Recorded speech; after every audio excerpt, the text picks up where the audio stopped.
नाशिकला जायचा प्लॅन करताय? हा व्हिडिओ नक्की शेवटपर्यंत बघा। आम्ही पुण्यावरून सकाळी साधारण 6 वाजता नाशिकच्या दिशेने प्रवास सुरू केला। रस्त्यात नाश्ता करण्यासाठी आम्ही हॉटेल आकाश येथे थांबलो।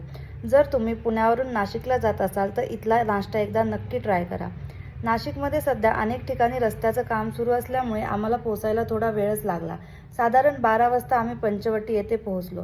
पंचवटीमध्ये आधी आम्ही गोदावरीच्या नदीच्या पात्रात गेलो। तिथेही काही ठिकाणी बांधकाम सुरू होतं, त्यामुळे आसपासची काही सुंदर आणि ऐतिहासिक मंदिरे पाहिली। त्या मंदिराचं शांत वातावरण आणि सुंदर वास्तुकला मनाला खूप भावली। आता आम्हाला जोरदार भूक लागली होती, त्यामुळे आम्ही थेट पोहोचलो साधना चुलीवरची मिसळ खायला। जागा जेवढी छान तेवढीच मिसळ भन्नाट। मनसोक्त मिसळचा आस्वाद घेतला आणि मिसळ के बाद जलेबी तो बनतीये। पोटपूजा झाल्यावर आम्ही निघालो नाशिकमधील प्रसिद्ध ठिकाणांपैकी एक सुला वाईन यार्ड्स।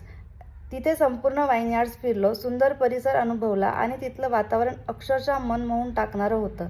संध्याकाळी तिथेच डिनर करून आम्ही आमच्या स्टेकडे रवाना झालो। अशा प्रकारे आमचा नाशिक ट्रिपचा डे 1 खूप सुंदर आणि आठवणीत राहील असा झाला।